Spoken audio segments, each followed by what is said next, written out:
franceinter.com. Mon cher Stéphane Guillon, bonjour. Bonjour. Allez, mesdames et messieurs, dernière chronique du trublion Stéphane Guillon. On en profite à fond, c'est la dernière. Changement de grille à France Inter. Tout doit disparaître avec le grand lifting de la rentrée. Émissions emblématiques à la trappe, journalistes sur la touche, rédacteurs en chef remplacés. Mais surtout, mesdames et messieurs, liquidation totale des humoristes. J'ai bien dit totale. Allez, on y va, on licencie, on brime, on mute sans le moindre état d'âme. France Inter, écoutez l'indifférence. Voilà. C'est ma dernière chronique. Enfin, je crois.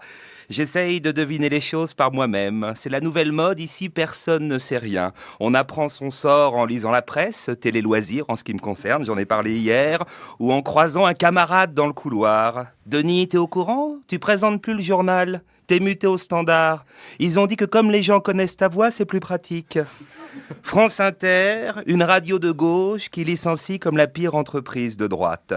Pourtant, Jean Lucas, notre président, lors de son arrivée ici, avait juré de ne jamais se comporter comme la maison l'avait fait avec lui. Les promesses n'engagent que ceux qui les croient. N'en voulons pas à Jean-Luc, c'est un classique. Les enfants battus battent à leur tour leurs enfants. Personne ne sait rien. Détail amusant, en ce moment, pour cause de travaux, une grande bâche recouvre le toit de Radio France avec cette inscription « C'est bien la première fois que nous avons quelque chose à vous cacher ». Vu le nombre de choses que la direction nous cache, on devrait bâcher tout le bâtiment. France Inter en burqa. On circulerait dans le noir avec des lampes torches. Ce serait raccord avec l'ambiance. Oui, personne ne sait rien. Situation kafkaïenne.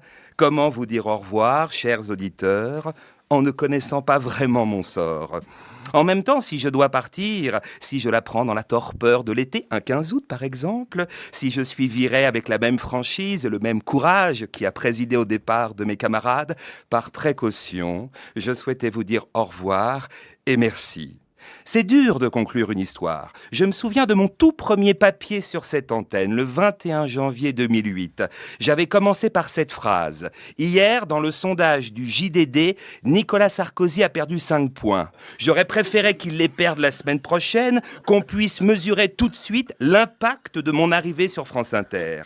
Vous voyez ?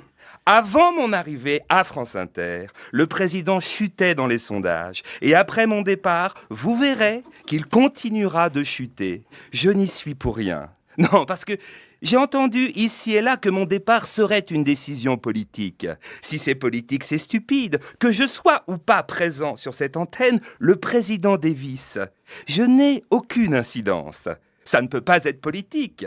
Alors, c'est vrai qu'après mon papier sur DSK et Martine Aubry, le président Sarkozy a dit dans un avion qu'il détestait mon travail. Il revenait de Rome. Il venait de quitter un autre humoriste.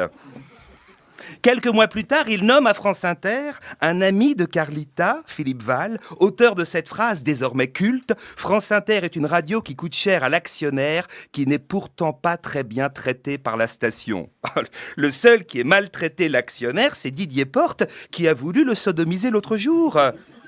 Et Porte est reconduit au même horaire au Fou du Roi. Si ce n'est pas politique, c'est quoi ? Non, j'essaye de comprendre. Pourquoi renvoyer un humoriste qui rassemble 2 millions d'auditeurs, 4 millions d'oreilles ? Radio de service public a marqué. Si le public est content, tout va bien. Tous ces gens qu'on réveille le matin, on ne peut pas les laisser. Si ? On peut les laisser ? On va les laisser ? C'est politique alors. C'est politique.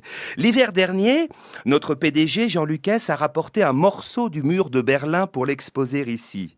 Il a bien fait. Il paraît qu'à Berlin, ce bloc de béton avait la nostalgie du passé. Censure, brimade, promotion des uns, humiliation des autres. Depuis qu'il est chez nous, à Radio France, il retrouve ses couleurs d'antan. Ah, j'ai oublié de vous dire.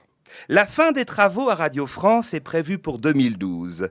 Tout un symbole. À ce moment-là, la bâche tombera. France Inter ne sera plus en burqa. S, Val et le morceau de béton partiront ailleurs, loin. Et nous écouterons ensemble, à nouveau, la différence. Merci à tous, du fond du cœur.